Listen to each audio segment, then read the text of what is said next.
ಮತ್ತೊಮ್ಮೆ ಕಾರ್ಯಕ್ರಮಕ್ಕೆ ಆತ್ಮೀಯವಾದಂತಹ ಸ್ವಾಗತ ಚಂದ್ರಶೇಖರ್ ಅವರೇ. ನಮಸ್ಕಾರ. ರಾಜಕಾರಣಿಗಳಿಗೆ ಆರೋಗ್ಯ ಅನ್ನುವಂಥದ್ದು ಬಹಳ ಮುಖ್ಯ. ಮೊದಲು ನಿಮ್ಮನ್ನೇ ಕೇಳ್ತೀನಿ, ಹೇಗಿದ್ದೀರಿ? ತುಂಬ ಚೆನ್ನಾಗಿದ್ದೀನಿ. ಅದಕ್ಕೆ ಯಾಕೆ ಅಂತ ಹೇಳಿದ್ರೆ ಎರಡು ಆಸ್ಪೆಕ್ಟ್ ಭಾಳ ಮುಖ್ಯ. ಒಂದು ದೈಹಿಕ ಆರೋಗ್ಯ, ಮತ್ತೊಂದು ಮಾನಸಿಕ ಆರೋಗ್ಯ. ಕರೆಕ್ಟ್. ಸ್ಟ್ರೈಟಾಗಿ ನಾವು ವಿಷಯ ಶುರುನೇ ಮಾಡಬೇಕಂತ ಹೇಳಿದ್ರೆ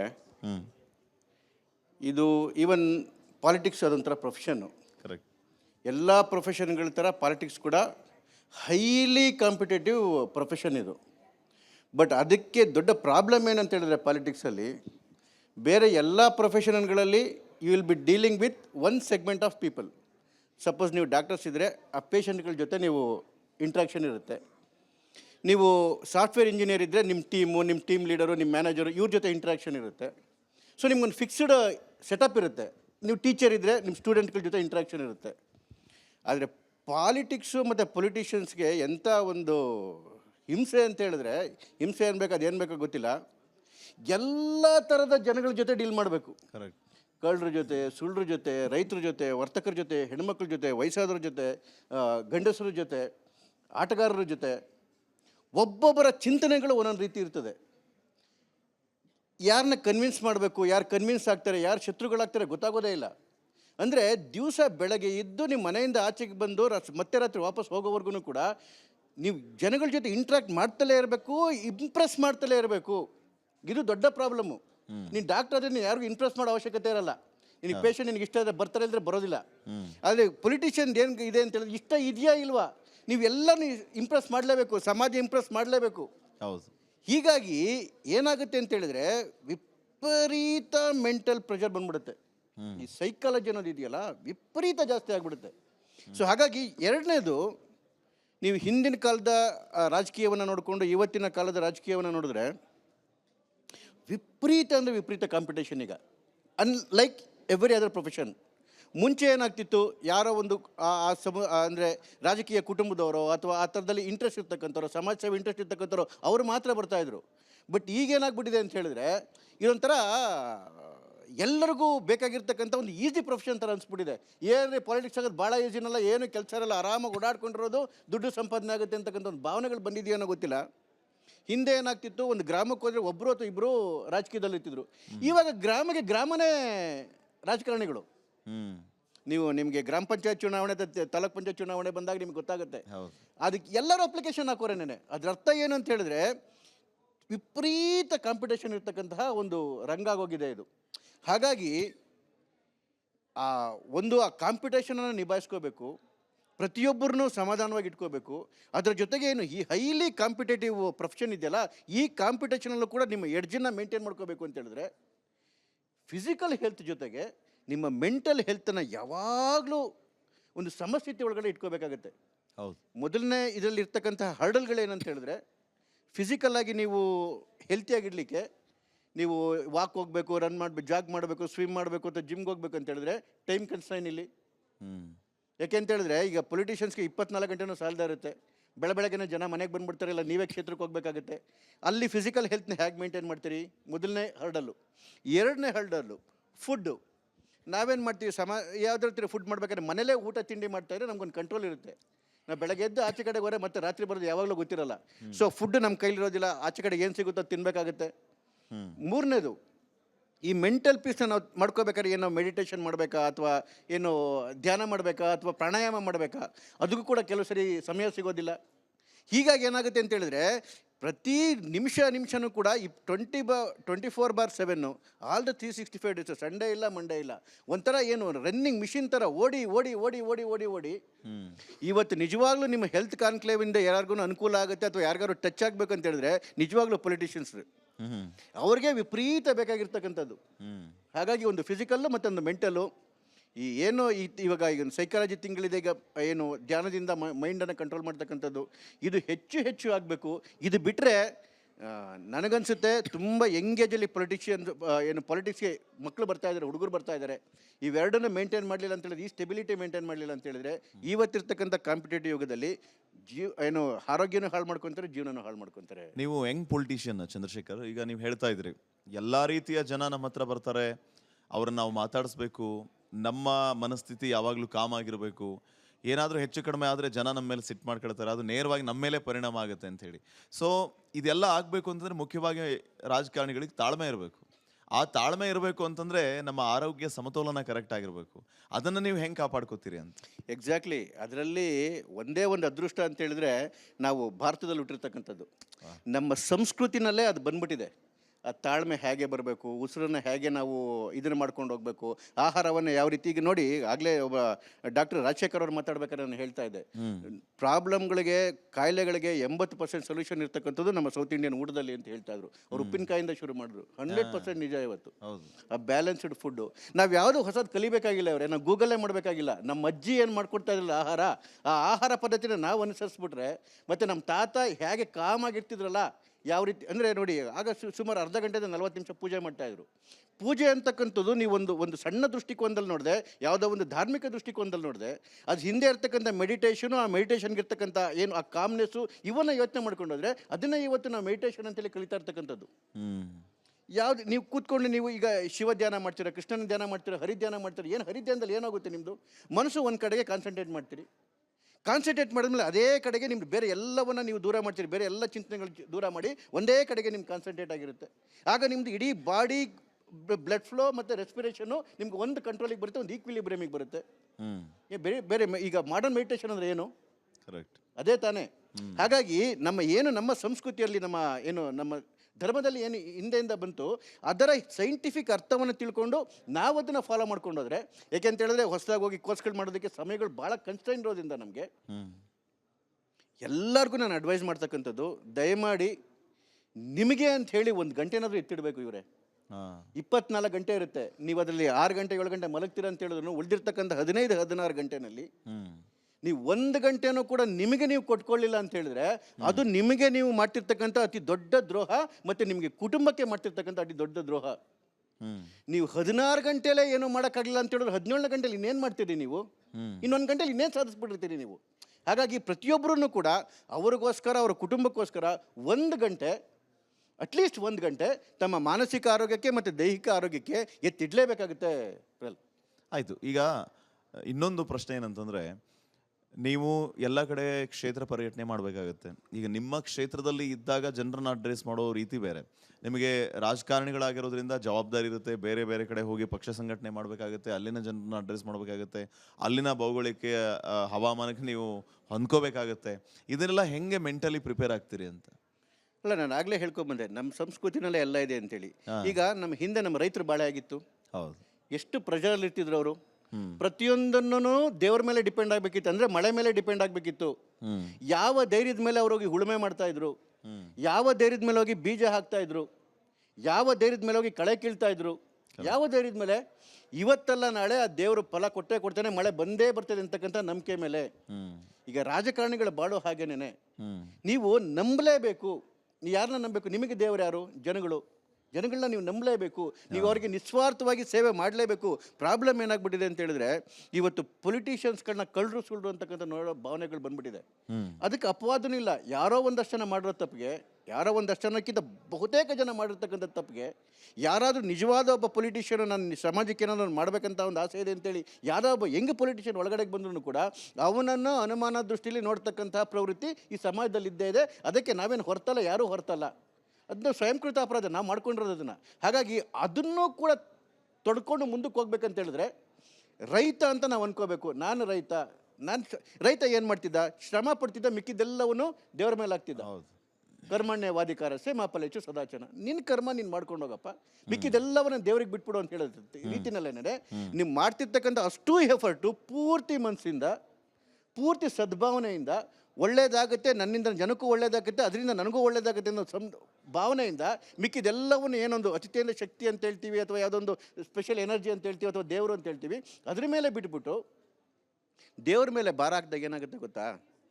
ತಪ್ಪು ಮಾಡೋದಕ್ಕೆ ತುಂಬ ಮನಸ್ಸಾಗಲ್ಲ. ಕರೆಕ್ಟ್. ನಮ್ಮಲ್ಲೇ ನಮ್ಗೊಂದು ಭಯ ಅಂತ ಇರುತ್ತೆ. ಹೇಳಿದ್ನಲ್ಲ, ಮನುಷ್ಯ ಯಾವುದಾದ್ರೂ ತಪ್ಪು ಮಾಡ್ತಿಲ್ಲ ಅಂತ ಹೇಳಿದ್ರೆ ಯಾವುದೋ ಒಂದು ಭಯದ ಕಾರಣಕ್ಕೋಸ್ಕರ, ಇಲ್ದಿರ ಎಲ್ಲ ಸ್ವೇಚ್ಛಾಚಾರಿಗಳೇನೆ. ಯಾವುದಾದ್ರೂ ಒಂದು ಭಯ ಇರಬೇಕು. ಆದರೆ ದೇವರ ಭಯನೇ ಇದ್ಬಿಟ್ರೆ ಒಬ್ಬ ರಾಜಕಾರಣಿಗೆ. ಯಾಕೆಂತೇಳಿದ್ರೆ ಇವತ್ತು ಎಲ್ಲ ದೇಶದ ಎಲ್ಲ ತೊಂದರೆಗಳ, ಎಲ್ಲ ಪಾಪಗಳ ಮೂಲ ಅಂತೇಳಿದ್ರೆ ಭ್ರಷ್ಟಾಚಾರ. ಆ ಭ್ರಷ್ಟಾಚಾರಕ್ಕೆ ಪಿತಾಮಹರುಗಳು ಯಾರು ಅಂತೇಳಿದ್ರೆ ಅಧಿಕಾರ ಇರ್ತಕ್ಕಂಥ ರಾಜಕಾರಣಿಗಳು. ರಾಜಕಾರಣಿ ಒಬ್ಬ ಸರಿ ಹೋದ್ರೆ ಇಡೀ ದೇಶ ಸರಿ ಹೋಗುತ್ತೆ ರೀ. ಇವತ್ತೊಬ್ಬ ಚೀಫ್ ಮಿನಿಸ್ಟರ್ ಮಾಡಲ್ಲ ಅಂತ ಹೇಳಿದ್ರೆ ಮಿನಿಸ್ಟ್ರು ಮಾಡಲ್ಲ, ಮಿನಿಸ್ಟ್ರು ಮಾಡಲ್ಲ ಅಂತ ಹೇಳಿದ್ರೆ ಎಮ್ ಎಲ್ ಎ ಮಾಡಲ್ಲ, ಎಮ್ ಎಲ್ ಎ ಮಾಡಲ್ಲ ಅಂದರೆ ಆಫೀಸರ್ ಮಾಡಲ್ಲ, ಆಫೀಸರ್ ಮಾಡಲ್ಲ ಅಂದರೆ ಗ್ರಾಮ ಪಂಚಾಯತಿ VA ಮಾಡಲ್ಲ. ಇದು ಒಂಥರ ಹೆರಾರ್ಕಿ ಇದು ವ್ಯವಸ್ಥೆನೇ ನೀವು ಕೆಳಗಡೆಯಿಂದ ಸರಿ ಮಾಡ್ಕೊಂಡು ಹೋಗೋದಲ್ಲ. ಯಾರೋ ಪಾಪ ಒಂದು 300 ರೂಪಾಯಿ ಲಂಚ ತಗೊಂಡಿರ್ತೀವಿ, ಹಿಡ್ಕೊಡ್ದು PDನ ಸಸ್ಪೆಂಡ್ ಮಾಡೋದಲ್ಲ, ಮೇಲ್ಗಡೆಯಿಂದ ಕ್ಲೆನ್ಸಿಂಡ್ ಅಪ್ ಆಗಬೇಕು. ಫಾರ್ಚುನೇಟ್ಲಿ ಭಾರತಕ್ಕೆ ಹೊಂದಿರತಕ್ಕಂಥ ಒಂದು ಸೌಭಾಗ್ಯ ಅಂತ ಹೇಳಿದ್ರೆ ಮೋದಿಯವರು ಆ ಕೆಲಸವನ್ನು ಟಾಪಿಂದ ಶುರು ಮಾಡಿಬಿಟ್ಟಿದ್ದಾರೆ. ಇವತ್ತು ಟಾಪ್ ಮಿನಿಸ್ಟ್ರಿ ಏನಿದೆ, ಪ್ರೈಮ್ ಮಿನಿಸ್ಟರ್ ಆಫೀಸು, ಅದು ಕರಪ್ಷನ್ ಫ್ರೀ ಇದೆ. ಟಾಪ್ ಎಲ್ಲಾನು ಏನು ಯೂನಿಯನ್ ಮಿನಿಸ್ಟರ್ಗಳಿದ್ದಾರೆ, ಕರಪ್ಷನ್ ಫ್ರೀ ಇದೆ. ಟಾಪ್ ಬ್ಯೂರೋಕ್ರಸಿ ಕರಪ್ಷನ್ ಫ್ರೀ ಇದೆ. ಅದು ನಿಧಾನಕ್ಕೆ ಕೆಳಗಡೆ ಇಳಿದು ಬರಬೇಕು. ಸೊ ಹಾಗಾಗಿ ಒಬ್ಬ ಪೊಲಿಟಿಷಿಯನ್ ಆಗಿ ಒಂದು ನಾನು ಆ ದೇವರ ಭಯದಿಂದ ನಾನು ತಪ್ಪು ಮಾಡೋದಿಲ್ಲ, ನಾನು ಸೇವೆ ಮಾಡ್ತೀನಿ ಅಂತಕ್ಕಂಥ ಮನೋಭಾವನೆ ಬಂದ್ಬಿಟ್ರೆ, ಮೊದಲು ರಾಜಕಾರಣಿ ಸರಿ ಹೋಗ್ಬಿಟ್ರೆ ಅರ್ಧ ಸಮಾಜ ಸರಿ ಹೋಗ್ಬಿಡುತ್ತೆ ಅವರು. ಇನ್ನು ಮುಖ್ಯವಾಗಿ ನಿಮ್ಮ ದಿನಚರಿ ಹೇಗಿರುತ್ತೆ, ಹೇಗಿರಬೇಕು ರಾಜಕಾರಣಿಗಳಿಗೆ ಅಂತ? ನಾನು ಆಗಲೇ ಹೇಳಿದ್ನಲ್ಲ, ಅಟ್ಲೀಸ್ಟ್ 1 ಗಂಟೆನಾದ್ರೂ ನಮಗೋಸ್ಕರ, ದೇಹಕ್ಕೋಸ್ಕರ, ಮನಸ್ಸಿಗೋಸ್ಕರ, ಪೂಜೆಗೋ ಪುನಸ್ಕಾರಕ್ಕೋ, ನಿಮ್ಮ ಯೋಗಕ್ಕೋ ಅಥವಾ ನಿಮ್ಮ ಜಿಮ್ಗೋ, ಇದಕ್ಕೂ ನಾನು 1 ಗಂಟೆನ ಅಟ್ಲೀಸ್ಟ್ ಎತ್ತಿಟ್ರೆ ಮಿಕ್ಕಿದ ಏನು 16-17 ಗಂಟೆ ಇರುತ್ತೆ ಅದು ಆಕ್ಟಿವ್ ಆಗಿರುತ್ತೆ. ನಾವು ಆ 1 ಗಂಟೆನೂ ಬೇರೆ ಕಡೆಗೆ ತೊಡಗಿಸಿದ್ರೆ ಸಾಮಾನ್ಯವಾಗಿ ಏನಾಗ್ಬಿಡುತ್ತೆ ಅಂತ ಹೇಳಿದ್ರೆ ರಾತ್ರಿ ಬರ್ತಕ್ಕಂಥದ್ದು ಲೇಟ್ ಆಗುತ್ತೆ, 12 ಗಂಟೆ 1 ಗಂಟೆ ಆಗುತ್ತೆ. ಯಾವ್ದಾರೋ ಸಮಯದಲ್ಲಿ ಬರಲಿ, ಎದ್ದಾಗ 1 ಗಂಟೆ ಅಂತಕ್ಕಂಥದ್ದು ನಾವೊಂದು ಪಾಲಿಸಿ ಮಾಡ್ಕೊಂಡ್ರೆ ಅದರಿಂದ ನಮಗೂ ಒಳ್ಳೇದು, ಕುಟುಂಬಕ್ಕೂ ಒಳ್ಳೇದು, ಸಮಾಜಕ್ಕೂ ಒಳ್ಳೇದು. ಅದು ಬಿಟ್ಟು ಬೇರೆ ದಾರಿ ಇಲ್ಲ. ಮತ್ತು ಇನ್ನೊಂದೇನಂತ ಹೇಳಿದ್ರೆ, ಇವತ್ತು ಜಗತ್ತೇ ನಮ್ಮ ಕಡೆ ನೋಡ್ತಾ ಇದ್ದೀರಿ, ನಮ್ಮಲ್ಲಿರ್ತಕ್ಕಂಥ ಮೆಡಿಟೇಷನ್ ಕಡೆ ನೋಡ್ತಾ ಇದೆ, ನಮ್ಮಲ್ಲಿರ್ತಕ್ಕಂಥ ಯೋಗ ಕಡೆ ನೋಡ್ತಾ ಇದೆ, ನಮ್ಮಲ್ಲಿರ್ತಕ್ಕಂತಹ ಏನು ಪ್ರಾಣಾಯಾಮದ ಕಡೆಗೆ ನೋಡ್ತಾ ಇದೆ. ನಮಗಿವೆಲ್ಲ ಒಂಥರ ಇನ್ಬಿಲ್ಡ್ ಆಗಿ ಬಂದ್ಬಿಟ್ಟಿದೆ ನಮ್ಮ ಬಾಡಿನಲ್ಲಿ ಅಲ್ವಾ. ನಮಗೆ ಇವಾಗ ಈಗೇನು ಉಚ್ಛ್ವಾಸ ನಿಶ್ವಾಸ ಮಾಡ್ಬೇಕಂತ ಹೇಳಿದ್ರೆ ನಮಗೆ ಚಿಕ್ಕರಿಂದನೇ ಹೇಗೆ ಹೇಳ್ಕೊಟ್ಬಿಟ್ಟಿರ್ತಾರೆ. ಅದ್ರ ಜೊತೆಗೇನೆ ಈ ರೀತಿ ಪ್ರಾಣಾಯಾಮಗಳಾಗಲಿ ಅಥವಾ ಏನು ಧ್ಯಾನ ಆಗಲಿ, ಇವೆಲ್ಲವೂ ನಮ್ಗೆ ಇನ್ಬಿಲ್ಡ್. ಧ್ಯಾನ ಗೊತ್ತಿರತಕ್ಕಂಥ ಯಾವುದಾದ್ರೂ ಭಾರತೀಯ ಮಗು ಇದೆಯಾ? ಇಲ್ಲಿಗೆ ಸಾಧ್ಯವೇ ಇಲ್ಲ. ಧ್ಯಾನ ನಮಗೆ ಆಟೋಮೆಟಿಕ್ ಆಗಿ ಬಂದ್ಬಿಟ್ಟು ಇನ್ಬಿಲ್ಡ್ ಆಗಿ ಬಂದ್ಬಿಟ್ಟಿದೆ. ಅದನ್ನ ಸ್ವಲ್ಪ ನಾವು ರಿಫೈನ್ ಮಾಡಬೇಕು ಅಷ್ಟೇನೆ. ಯಾರಿಗೋಸ್ಕರ ರಿಫೈನ್ ಮಾಡಬೇಕು? ನಮಗೋಸ್ಕರ ನಾವು ರಿಫೈನ್ ಮಾಡಬೇಕು. ಹಾಗಾಗಿ it's very easy, it has to be. ಯಾಕೆಂತ ಹೇಳಿದ್ರೆ ನೋಡಿ, ಪೊಲಿಟಿಷಿಯನ್ಗಳನ್ನ ನೀವು ಎಷ್ಟು ಕೆಟ್ಟ ದೃಷ್ಟಿಲಿ ನೋಡ್ತೀರಾ, ಪೊಲಿಟಿಷಿಯನ್ಗಳಿಂದ ಹೇಗೆ ದೇಶ ಹಾಳಾಗೋಗುತ್ತೆ. ದೇಶ ಉದ್ಧಾರ ಆಗಬೇಕು ಅಂದ್ರೂ ಪೊಲಿಟಿಷಿಯನ್ಸಿಂದನೇ ಆಗ್ಬೇಕು ಇವರೇ. ನಾವು ಯಾರೋ 10% 15% ಇಟ್ಕೊಂಡು ಇಡೀ ಇದನ್ನು ಪ್ರೊಫೆಷನನ್ನು ನಾವು ಕಪ್ಪಿಚ್ಚಿ ಎರಚಬಾರ್ದು. ಇವತ್ತು ದೇಶಕ್ಕೆ ಆಗಿರ್ತಕ್ಕಂಥ ಅಷ್ಟೂ ಒಳ್ಳೆಯದಕ್ಕೆ ಪೊಲಿಟಿಷಿಯನ್ಸ್ಗಳೇ ಕಾರಣ ಆಗಿರ್ತಾರೆ. ಹಾಗಾಗಿ ಆ ಪೊಲಿಟಿಷಿಯನ್ಸ್ಗೂ ಕೂಡ ಒಂದು ಕರ್ತವ್ಯ ಇರುತ್ತೆ. ನೀನು ಸರಿ ಗಟ್ಟಿಗಿದ್ರೆ ಮಾತ್ರ ನೀನು ದೇಶ ಕಟ್ಟಲಿಕ್ಕೆ ಸಾಧ್ಯ. ನೀನೇ ಅಳ್ಳಾಡ್ತಾ ಇದ್ರೆ ನೀನೇನು ದೇಶ ಕಟ್ಟಲಿಕ್ಕೆ ಸಾಧ್ಯ. ಹಾಗಾಗಿ ಪ್ರತಿಯೊಬ್ಬರೂ ಕೂಡ first they have to be selfish as far as their body is concern. They have to be selfish. ಭಾಳ ಆರೋಗ್ಯವಂತವಾಗಿರಬೇಕು. ಒಂದು ಆರೋಗ್ಯವಂತ ಹೇಳ್ತಾರಲ್ಲ, iron mind lies in iron body ಅಂತ ಹೇಳಿ, ದೇಹವನ್ನು ಕಬ್ಬಿಣ ಥರ ಇಟ್ಕೋಬೇಕು, ಮನಸ್ಸನ್ನು ಕಬ್ಬಿಣ ಥರ ಇಟ್ಕೋಬೇಕು. ಆಗ ಸಮಾಜದಲ್ಲಿ ಬರ್ತಿರ್ತಕ್ಕಂಥ ಅಷ್ಟೂ ಏನು ಸಮಸ್ಯೆಗಳಿಗೆ ಅದಕ್ಕೆ ಉತ್ತರ ಹುಡುಕ್ತಕ್ಕಂಥ, ಅದನ್ನು ಎದುರಿಸ್ತಕ್ಕಂಥ ಸಾಮರ್ಥ್ಯ ಬರುತ್ತೆ. ಹಾಗಾಗಿ ಈ ನೀವೇನು ಹೆಲ್ತ್ ಕಾನ್ಕ್ಲೇವ್ ಮಾಡ್ತಾ ಇದ್ದೀವಿ, ನಾನು ನಮ್ಮ ಎಡಿಟರ್ ಶೋಭಾ ಮೇಡಮ್ಗೆ ಒಂದು ಥ್ಯಾಂಕ್ಸ್ ಹೇಳ್ತೇನೆ. ಇದು ಪೊಲಿಟಿಷಿಯನ್ಸ್ಗಳಿಗೆ ಜಾಸ್ತಿ ಚಾನಲ್ ಮಾಡಿ, ಅದು ಅವ್ರಿಗೆ ತುಂಬ ಅವಶ್ಯಕತೆ ಇರ್ತಕ್ಕಂಥದ್ದು. ಇನ್ನೊಂದು, ಈ ರಾಜಕಾರಣಿಗಳು ಮತ್ತು ಆರೋಗ್ಯ ಅನ್ನುವಂಥ ವಿಚಾರ ಬಂದಾಗ ಪ್ರಧಾನಿ ಮೋದಿ ಅವರಿಗಿಂತ ಉದಾಹರಣೆ ಬೇಕಾ ಅನ್ನುವಂಥ ಏನಂತೀರಿ? ಎಕ್ಸಾಕ್ಟ್ಲಿ. ಇವತ್ತು he is leading from the front. ನನ್ನ ಜೀವನದಲ್ಲಿ ಯಾವತ್ತೂ ನಾವು ವ್ಯಕ್ತಿ ಪೂಜೆ ಮಾಡಿದವರೇ ಅಲ್ಲ. ಆದ್ರೂ ಕೂಡ ಯಾರನ್ನು ನೋಡಿ ನಾನು ಆಗಬೇಕು ಅಂತ ಅಂದ್ಕೊಂಡ್ರೆ ನಮಗೆ ಒಂದು ಯಾವುದು ಕಪ್ಪುಚುಕ್ಕೆ ಇಲ್ದಿರ್ತಕ್ಕಂಥ ಒಂದು ವ್ಯಕ್ತಿತ್ವ ಬೇಕಾಗುತ್ತೆ. ಸಹಜವಾಗಿ ನಾವು ಯಾರೇ ಹಿಂದೆ ಟ್ರೈ ಮಾಡಿದ್ರು ಕೂಡ ಅಲ್ಲಿ ಇಲ್ಲಿ ಯಾವುದೋ ಒಂದು ಸಣ್ಣ ಪುಟ್ಟ ಕಪ್ಪುಚುಕ್ಕೆ ಸಿಗ್ತಾ ಇತ್ತು. ಆದರೆ ಮೋದಿಯವರು ಬಂದ ಮೇಲೆ ಐ ಆಮ್ ಸೋ ಫಾರ್ಚುನೇಟ್. ನಾನಿವತ್ತು ಅವ್ರನ್ನ ನನ್ನ ಐಡಲ್ ಅಂತ ಅಂದ್ಕೊಂಡ್ಮೇಲೆ ನೀವು ಎಲ್ಲ ರೀತಿಯಲ್ಲಿ, ನೀವು ಅದು ಯೋಗ ವಿಚಾರದಲ್ಲಿ ಹೋಗಿ, ನೀವು ಆಹಾರ ಕ್ರಮದ ವಿಚಾರದಲ್ಲಿ ಹೋಗಿ, ಅವರು ನವರಾತ್ರಿಯಲ್ಲಿ ಉಪವಾಸ ಮಾಡ್ತಾರೆ 9 ದಿವಸ, ಅದನ್ನು ಧಾರ್ಮಿಕ ದೃಷ್ಟಿಕೋನದಲ್ಲಿ ನೀವು ನೋಡಬೇಡಿ. ಆ ನವರಾತ್ರಿಯ ಉಪವಾಸದ ಹಿಂದೆ ಇರ್ತಕ್ಕಂತಹ ಸೈಂಟಿಫಿಕ್ ಕಾರಣವನ್ನು ನೋಡಿ.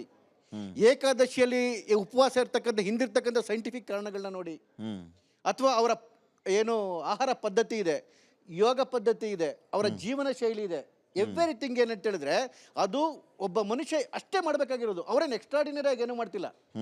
ಏನು ಬೆಳಗ್ಗೆ ಬೇಗ ಎದ್ದೇಳ್ತಾರೆ, ಯೋಗ ಮಾಡ್ತಾರೆ, ಪ್ರಾಣಾಯಾಮ ಮಾಡ್ತಾರೆ, ಒಂದಷ್ಟು ಬರಿಗಾಲಲ್ಲಿ ವಾಕ್ ಮಾಡ್ತಾರೆ, ಅಲ್ಲಿಂದಷ್ಟು ಒಂದು ಪ್ರಾಣಿ ಪಕ್ಷಿಗಳ ಜೊತೆ ಸಮಯವನ್ನು ಬೀಟ್ ಮಾಡ್ತಾರೆ. ಇದೆಲ್ಲವೂ ಜಾಸ್ತಿ ಗೊತ್ತಲ್ಲ, 1 ರಿಂದ 1.5 ಗಂಟೆ. ಆಮೇಲೆ ಇಡೀ ದೇಶದ ಭಾರವನ್ನು ತಲೆ ಮೇಲೆ ಹಾಕೊಂತಾರೆ. ನಾವಿನ್ನೂ ಸಣ್ಣ ಪುಟ್ಟ ಮಡಿ ಪುರಾರಿಗಳು ನಮಗೇನು ಅನ್ಸ್ಬಿಡ್ದು, ಅಯ್ಯೋ ನಂಗೆ ಟೈಮ್ ಇಲ್ಲ ಅಂತ ಹೇಳಿ. ಒಂದು ದೇಶವನ್ನು ಆಳ್ತಿರ್ತಕ್ಕಂತಹ ಅವ್ರಿಗೇನೆ ಸಮಯ ಸಿಗ್ತಾ ಇದೆ 1.5 ಗಂಟೆ ಅಂತ ಹೇಳಿದ್ರೆ ಆ ಕಾರಣಕ್ಕೋಸ್ಕರನೇ 75 ವರ್ಷ ಇವರೇ ಅವ್ರ ಮುಖ ನೋಡಿದ್ರೆ ಆ ಕಳೆ ನೋಡಿದ್ರೆ 75 ವರ್ಷ ಅನ್ಸುತ್ತಾ? ಹ್ಮ್. ಇನ್ನೂ 25 ವರ್ಷ 30 ವರ್ಷ ನೋಡಿ. ನಾನು ಯಾಕೆ ಈ ಇವತ್ತು ಮೊನ್ನೆ ಕ್ರಿಕೆಟರ್ ಅದನ್ನ ಪ್ರಶ್ನೆ ಮಾಡಿದ್ರು, ಹಾಂ, ನಿಮ್ಮ ತ್ವಚೆಯ ರಹಸ್ಯ ಏನು? ಯಾಕೆ ಅಂತ ಹೇಳಿದ್ರೆ ನಾನು ತುಮಕೂರಿಂದ ಬಂದಿದ್ದರಿಂದ ನಮ್ಮ ಸಿದ್ಧಗಂಗಾ ಸ್ವಾಮೀಜಿನ ಭಾಳ ಹತ್ತಿರದಿಂದ ನೋಡ್ತಾ ಇದ್ದೆ. ಅವರು ಸುಮಾರು ಶತಾಯುಷಿಗಳು, ಸುಮಾರು 112 ವರ್ಷ ಆಯಿತು. ನಮ್ಮ ತಂದೆ ಅದೇ ಮಠದಲ್ಲಿ ಓದ್ತಾ ಇದ್ದಿದ್ದು. ಆಗಿನ ಕಾಲದಿಂದನೂ ಕೂಡ ಅವರು 11 ಗಂಟೆಗೆ ಒಂದಷ್ಟು ಬೇವಿನ ರಸ ಮತ್ತು ಒಂದು ಸ್ವಲ್ಪ ಸೊಪ್ಪು ತಿಂತಾಯಿದ್ರು. ಮತ್ತು ಸಂಜೆ 6 ಗಂಟೆಗೆ ಒಂದು ಬೇವಿನ ರಸ, ಒಂದಷ್ಟು ಸೊಪ್ಪು. ಹಾ ಹಾ. ಇದು ವಯಸ್ಸಾದ ಮೇಲೆಲ್ಲ ಹೇಳ್ತಿರೋದು. ಅವ್ರಿನ್ನೂ ತಾರುಣ್ಯದಲ್ಲಿ ಇದ್ದಾಗಲೇ ಈ ಡಯಟು. ಸುಮಾರು 6 ಅಡಿ 6.2 ಅಡಿ ಇರ್ತಿರ್ತಕ್ಕಂಥ ಬೃಹದಾಕಾರವಾದ ಶರೀರ, ಅದು ವೆಲ್ ಬಿಲ್ಡ್ ಬಾಡಿ. ಬೆಳಗ್ಗೆಯಿಂದ ಸಂಜೆವರೆಗೆ ಕೆಲಸ ಮಾಡೋರು. ತೊಗೊಳ್ತಿದ್ದಿದ್ದಷ್ಟು ಆಹಾರ, ಬೆಳಗ್ಗೆ ಒಂದು ಜ್ಯೂಸು ಒಂದಷ್ಟು ಪಲ್ಯ, ರಾತ್ರಿ ಒಂದಷ್ಟು ಜ್ಯೂಸು ಒಂದಷ್ಟು ಪಲ್ಯ. 112 ವರ್ಷ ಬದುಕಿದ್ರು, ಯಾವುದೇ ಕಾಯಿಲೆಗಳಿಲ್ಲದೆ ಬದುಕಿದ್ರು. ಅಷ್ಟು ಎನರ್ಜಿ ಎಲ್ಲಿಂದ ಬರ್ತಿತ್ತು ಅಂದರೆ ಮನುಷ್ಯನಿಗೆ ಅಷ್ಟು ಸಾಕು ಅಂತ. ಪ್ರಾಬ್ಲಮ್ ಏನಂತ ಹೇಳಿದ್ರೆ ನಮಗೆ ಎಷ್ಟು ಸಾಕು ಅನ್ನೋದೇ ನಮಗೆ ಗೊತ್ತಿಲ್ಲ. ನಾವು ಊಟ ಮಾಡೋಕ್ಕೆ ಶುರು ಮಾಡಿದಾಗ ನಮ್ದು ಎಲ್ಲಿ ಲಿಮಿಟ್ಟು, ನನಗೇನು ಬೇಕು ಅನ್ನೋದು ನಮಗಿನ್ನೂ ಗೊತ್ತಾಗಿಲ್ಲ. ಹಾಗಾಗಿ ಏನಾಗುತ್ತೆ, ಇವತ್ತು ಸ್ವಲ್ಪ ಊಟ ಮಾಡಿ ಓವರ್ ಊಟ ಮಾಡ್ತೀವಿ, ನಾಳೆ ಇನ್ನೊಂದು ತುತ್ತು ಜಾಸ್ತಿ ಆಯ್ತು, ಇನ್ನೊಂದು ತುತ್ತು ಜಾಸ್ತಿ ಆಯ್ತು, ಆಗ್ತಾ ನಾವು ಒಂಥರ ಫುಡ್ ಸ್ಟೋರೇಜ್ ಫ್ಯಾಕ್ಟ್ರಿ ಆಗಿಬಿಡ್ತೀವಿ. ಸೊ ಆಹಾರವನ್ನು ಭಾಳಷ್ಟು ಅದರಲ್ಲಿ ಅದೇ ಎಸ್ಪೆಷಲಿ ಡಾಕ್ಟರ್ಸ್ಗಳು ತುಂಬ ಇದ್ದಾರೆ. ಅವ್ರು ಹೇಳ್ತಾ ಇರ್ತಾರೆ ಡಯಟ್ ಇಂಟೇಕ್ ಕಡಿಮೆ ಮಾಡಿ ಅಂತೇಳಿ. ಅದನ್ನೇ ಭಾಳ ಪ್ರೈಮ್ ಆಗಿರ್ತಕ್ಕಂಥದ್ದು.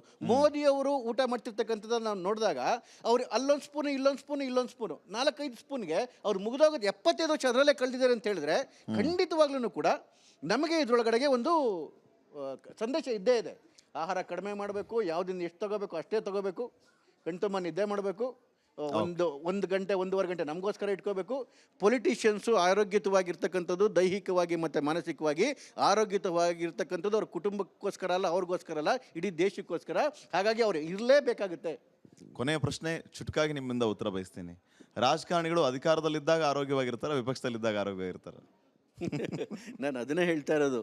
ಯಾವತ್ತೂ ಅದು ಆರೋಗ್ಯ ಅಂತಕ್ಕಂಥದ್ದು ಅದು ನನಗೋಸ್ಕರ, ನನ್ನ ಕುಟುಂಬಕ್ಕೋಸ್ಕರ, ನನ್ನ ದೇಶಕ್ಕೋಸ್ಕರ ಅಂತ ಅಂದ್ಕೊಂಬಿಟ್ರೆ ಈ ಅಧಿಕಾರ ಬರುತ್ತೆ ಹೋಗುತ್ತೆ ಅವೆಲ್ಲವೂ ಮ್ಯಾಟರ್ ಆಗೋದೇ ಇಲ್ಲ. ಯೂಶುವಲ್ ಆಗಿ ಹಂಗೆ ಆಗ್ಬಿಡುತ್ತೆ. ಆರೋಗ್ಯ ಇದ್ದಾಗ ನೀವು ಬರೀ ಪೊಲಿಟಿಷಿಯನ್ಸ್ಗೆ ಅಷ್ಟೇ ಅಲ್ಲ, ನೀವು IAS ಆಫೀಸರ್ಗಳನ್ನ ನೋಡಿ, ಅವರು ರಿಟೈರ್ಡ್ ಆಗೋವರೆಗೂ ತುಂಬ ಫಿಟ್ ಆಗಿರ್ತಾರೆ. ರಿಟೈರ್ಡ್ ಆಗಿ ಕೆಲವೇ ದಿವಸಕ್ಕೆ ಹುಷಾರಿಲ್ದಂಗೆ ಆಗ್ಬಿಡ್ತಾರೆ. ಯಾಕೆಂತ ಹೇಳಿದ್ರೆ ಅದೇನೊಂದು ಪ್ರೋಟೋಕಾಲ್ ಇರುತ್ತಲ್ಲ, ಎಲ್ಲರೂ ಬಂದು ಸಲ್ಯೂಟ್ ಹೊಡಿತಿರ್ತಾರೆ, ಎಲ್ಲ ಬಂದು ನಮಸ್ಕಾರ ಆಗ್ತಿರ್ತಾರೆ. ಅವಾಗ ಏನಾಗುತ್ತೆ ಅಂತ ಹೇಳಿದ್ರೆ ಅದೇನೊಂದು ಹ್ಯಾಪಿ ಕ್ವಶಂಟ್, ಅದಕ್ಕೇನೋ ಒಂದು ಕೆಮಿಕಲ್ ರಿಲೀಸ್ ಆಗ್ತಾ ಇರುತ್ತಂಥದ್ದು. ಅದನ್ನು ನಿಮ್ಮ ಡಾಕ್ಟರ್ಸ್ ಎಕ್ಸ್ಪ್ಲೈನ್ ಮಾಡ್ತಾರೆ. ಆ ಹ್ಯಾಪಿ ಕ್ವಶಂಟ್ ಯಾವಾಗಲೂ ರಿಲೀಸ್ ಆಗ್ತಾ ಇರುತ್ತೆ, ಎಲ್ಲರೂ ಗೌರವ ಕೊಡ್ತಿರ್ತಾರೆ. ಇವರು ಅಧಿಕಾರ ಬಿಟ್ಟಿದ್ದಂಗಿಂತ ವೆರಿ ಡೇ ಸ್ಟಾಪ್ ಆಗ್ಬಿಡುತ್ತೀರಿ. ಬೆಳಗ್ಗೆ ಯಾರು ಮನೆಗೆ ಬರಲ್ಲ, MLAಗಳು ಮನೆಗೆ ಬರಲ್ಲ, ಜನಗಳು ಮನೆಗೆ ಬರಲ್ಲ. ಯಾರೋ ಫೋನ್ ಮಾಡಿದ್ರೆ ಸರ್ ನಮಸ್ಕಾರ ಅಂತ ಎತ್ಕೊಂತಿದ್ದ ಆಫೀಸರು ಫೋನೇ ಎತ್ತಲ್ಲ. ಆವಾಗ ಏನಾಗುತ್ತೆ, ರಿವರ್ಸ್ ಹೊಡೆದ್ಬಿಡುತ್ತೆ. ಅದು ಯಾವುದು ಅನ್ಹ್ಯಾಪಿ ಕ್ವಶಂಟ್ ಇರುತ್ತೆ ಅದು ರಿಲೀಸ್ ಆಗಿ ಶುರು ಮಾಡುತ್ತೆ. That will take the toll on their body and there mind. Yes sir. So ಹಾಗಾಗಿ ನಾವು ಬದುಕಿರ್ತಕ್ಕಂಥದ್ದು ನನಗೋಸ್ಕರ, ಕುಟುಂಬಕ್ಕೋಸ್ಕರ, ಸಮಾಜಕ್ಕೋಸ್ಕರ. ಸೊ ಹಾಗಾಗಿ ನಾವು ಪರ್ಮನೆಂಟಾಗಿ ಬದುಕಬೇಕು ಅಂತ ನಮ್ಗೆ ಆಸೆ ಇದ್ದರೆ ನಾವು ಅನ್ಕೋಬೇಕು, ಪೊಲಿಟಿಷಿಯನ್ಸು ನಾವು ಜೀವನದಲ್ಲಿ ಸಾಯಲ್ಲ, ವಿ ಆರ್ ಎಟರ್ನಲ್. ನಾವು ಬೇರೆಯವ್ರಿಗೆ ಕನ್ವಿನ್ಸ್ ಮಾಡ್ಬೇಕಲ್ಲ, ನಮಗೆ ಕನ್ವಿನ್ಸ್ ಮಾಡಿದ್ರೆ ಸಾಕು. ಅಟ್ಲೀಸ್ಟ್ ಸಾಯೋವರೆಗನಾದ್ರೂ ನೆಮ್ಮದಿಯಾಗಿರ್ತೀವಲ್ರಿ. Sir thank you. ಸಾಕಷ್ಟು ವಿಚಾರಗಳ ಬಗ್ಗೆ ನಮಸ್ಕಾರ. ಮುಕ್ತವಾಗಿ ನಿಮ್ಮ ಅಭಿಪ್ರಾಯವನ್ನು ಹಂಚ್ಕೊಂಡ್ರಿ. ಇಲ್ಲ, ಇಂಥ ಕಾನ್ಕ್ಲೇವಲ್ಲಿ ಎಲ್ಲ ತುಂಬ ಬುದ್ಧಿವಂತರು ಡಾಕ್ಟರ್ಗಳು ಬಂದಿರತಕ್ಕಂಥ ಕಾರ್ಯಕ್ರಮದಲ್ಲಿ ನಮ್ಮನ್ನು ಕರೆದು ಈ ಥರದಲ್ಲಿ ಒಂದು ಅವಕಾಶ ಬಂತಲ್ಲ, ನಿಜವಾಗ್ಲೂ ನನಗೂ ಭಾಳ ಖುಷಿ ಆಯಿತು. ಇಲ್ಲಿ ಬಂದು ನೋಡಿದ್ಮೇಲೆ ಅನ್ಕೊತಿದ್ದು ಎಷ್ಟು ನಾವು ತಪ್ಪುಗಳು ಮಾಡ್ತಾ ಇದ್ದೀವಿ, ಎಲ್ಲೆಲ್ಲಿ ಕರೆಕ್ಷನ್ಗಳಾಗಬೇಕು ಅಂತೇಳಿ. ಒಂದು ಸಂದೇಶ ನನಗೇ ಹೋಗಿದೆ, ಬೇರೆಯವ್ರಿಗೆ ಹೋಗಿದೆಯಲ್ಲೋ ಗೊತ್ತಿಲ್ಲ, ನನಗಂತೂ ಒಳ್ಳೆಯ ಸಂದೇಶ ಇದೆ. ಅದಕ್ಕೋಸ್ಕರ ತಮಗೆ ತುಂಬ ಹೃದಯದ ಧನ್ಯವಾದಗಳು. Thank you. Great to know sir. Thank you very much. Chandrashekhar ಅವರಿಗೆ ಧನ್ಯವಾದ.